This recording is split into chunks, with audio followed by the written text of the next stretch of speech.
14 days. And we're seeing the results.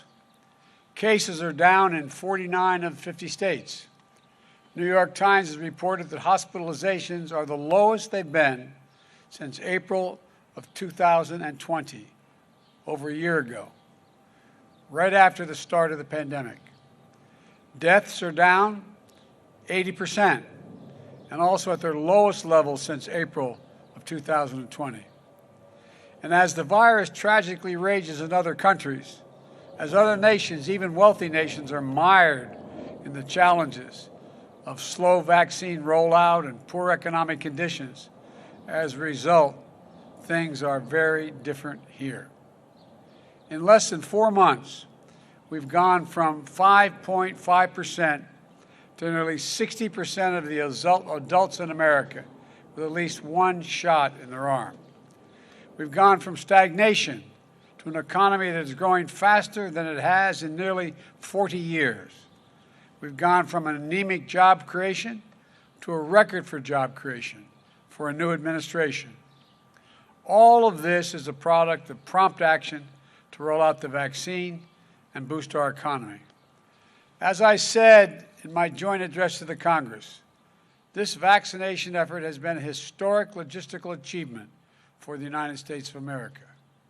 Over the past 114 days, our vaccination program has led the world, and that's due to the incredible hard work of so many people, the scientists and researchers, the drug companies, the National Guard, the U.S. military, FEMA, the nation's governors, doctors, nurses, pharmacists, everyone who has moved heaven and earth to get as many shots in the arms of as many Americans as possible.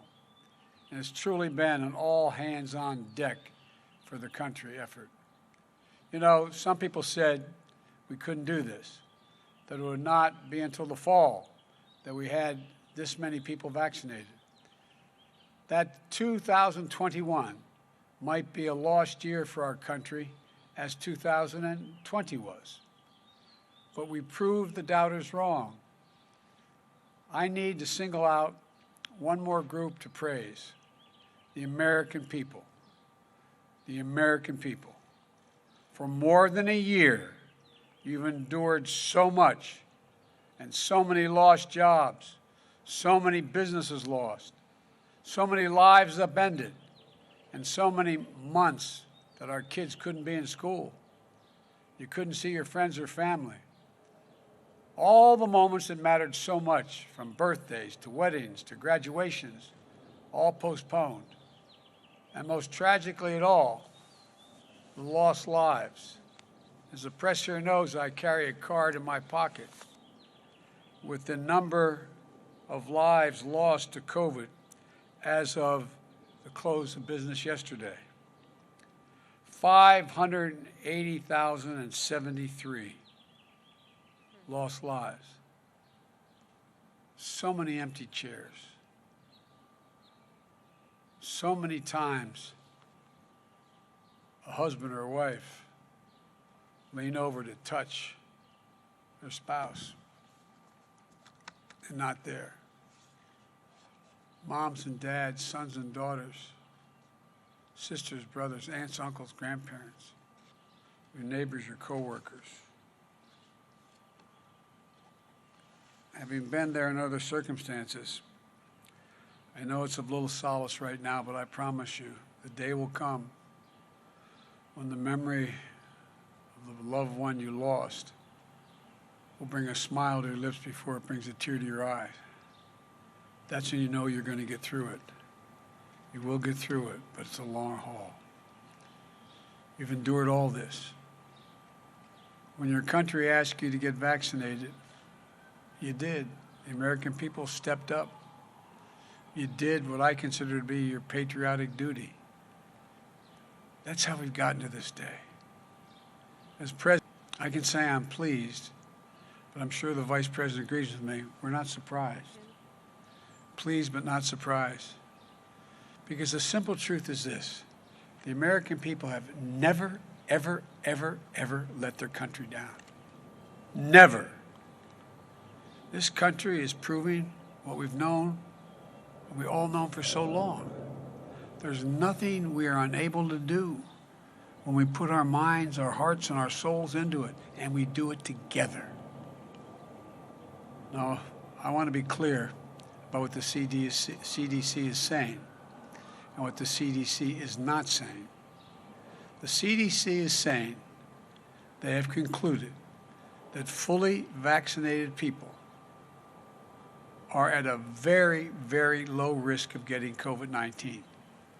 Therefore, if you've been fully vaccinated, you no longer need to wear a mask. Let me repeat, if you are fully vaccinated, you no longer need to wear a mask. But if you've not been vaccinated, or if you're getting a 2-shot vaccine and you've not gotten you only had your first shot, but not your second, or you haven't waited the full 2 weeks after your second shot, you still need to wear a mask. Look, we've gotten this far. Please protect yourself until you get to the finish line.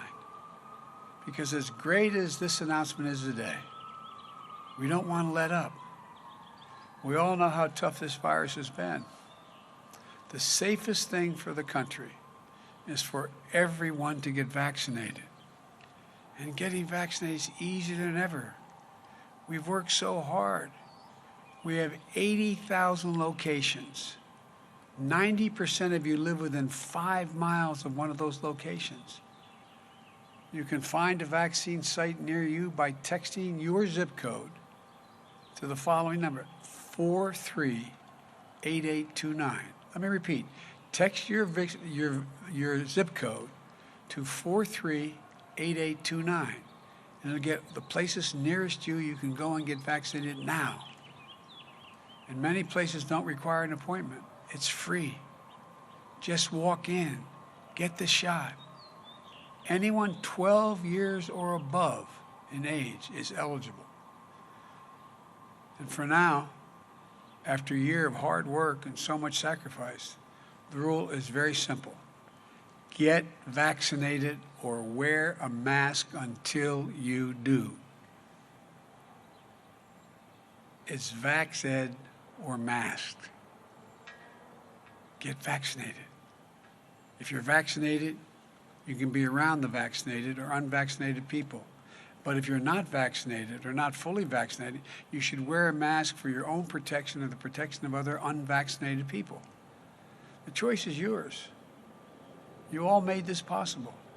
Now let's finish the work of beating this virus and getting everything back to normal. Remember, as fast as we've gone, most people under the age of 65 aren't vaccinated yet. We've opened vaccinations nationally to all adults just 4 weeks ago. It's going to take a little more time for everyone who wants to get vaccinated to get their shots. So all of us, let's be patient. Be patient with one another. You know, some may say, just feel more comfortable. Continue to wear a mask. They may feel that way. So if you're someone with a mask, you see them, please treat them with kindness and respect. We've had too much conflict, too much bitterness, too much anger, too much politicization of this issue about wearing masks. Let's put it to rest. Let's remember, we're all Americans. Let's remember that we are all in this together. If you're fully vaccinated and can take your mask off, you've earned the right to do something that Americans are known for all around the world. Greeting others with a smile. With a smile. So, it's a good day for the country. We aren't done yet. We're still losing too many Americans because we still have too many unvaccinated people. We have to get to 70% of adults started on vaccinations by July the 4th. And we have to take this pandemic, tackle it, not just here, but overseas as well, to truly be safe in the long run. There's still more work ahead. But I've said many times, as tough as this pandemic has been, we will get through it. We will rebuild our economy, reclaim our lives, and get back to normal. We'll laugh again. We'll know joy again. And we'll smile again. You know, and now, see one other smile. Look at the smiles on other people's faces. Better days are ahead. I promise you. And the best days for America are still to come. I promise you that as well. Thank you. God bless you. And remember, it's never, ever, ever, ever been a good bet to bet against the American people. Thank you. Still use their mask. We don't enforce it.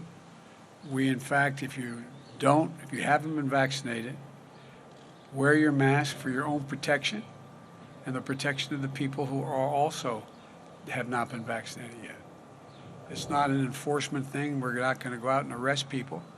But the fact of the matter is, I still believe the vast majority of the American people care about the safety of their neighbors and care about the safety of their families. And like I said, if you've been vaccinated, you don't have to wear your mask and you can shake hands. You can even give each other a hug. But if you've not been vaccinated, please wear the mask. Please wear the mask. Thank you. Is there any update on your meeting with the Republicans, sir? We had a very, very good meeting. It was great to be back with so many of the colleagues that I had served with in the Senate, and I am very optimistic that we can reach a reasonable agreement. But even if we don't, it's been a good faith. There's a good faith effort that's been started. Compromise on anything other than the corporate tax?